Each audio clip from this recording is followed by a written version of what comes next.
મહારાષ્ટ્રના લોહગઢ કિલ્લા સાથે જોડાયેલા ચર્ચિત કેતન અગ્રવાલ હત્યાકાંડમાં રોજ નવા અને ચોંકાવનારા ખુલાસા થઈ રહ્યા છે। 26 વર્ષના રિયલ એસ્ટેટ બિઝનેસમેન કેતનની હત્યા બીજા કોઈએ નહીં પણ તેની પોતાની જ મંગેતર સિયા ગોયલે તેના કથિત પ્રેમી ચેતન ચૌધરી સાથે મળીને કરી છે। આ હત્યાનો પહેલો પ્રયાસ 14 જૂને થયો હતો। સિયા કેતનને કિલ્લા પર લઈ ગઈ અને ત્યાંથી નીચે ધક્કો મારી દીધો।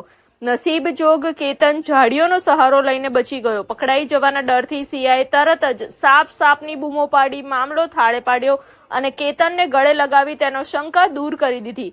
પરંતુ કાવતરું અહીં પૂરું ન થયું। બરાબર 4 દિવસ પછી એટલે કે 18 જૂને સિયા ફરીથી કેતનને એ જ કિલ્લા પર લઈ ગઈ। આ વખતે તેના પ્લાન મુજબ તેનો પ્રેમી ચેતન પણ ત્યાં હાજર હતો।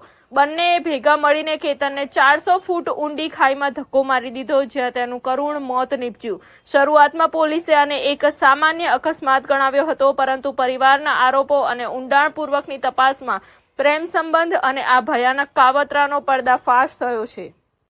લુક પરફેક્ટ, વાઇબ એકદમ પ્રીમિયમ। લેક્મે સલોન, કેશવબાગ, અમદાવાદમાં તમારું મેકઓવર કરાવો અને મેળવો celebrity glow. Book your appointment now.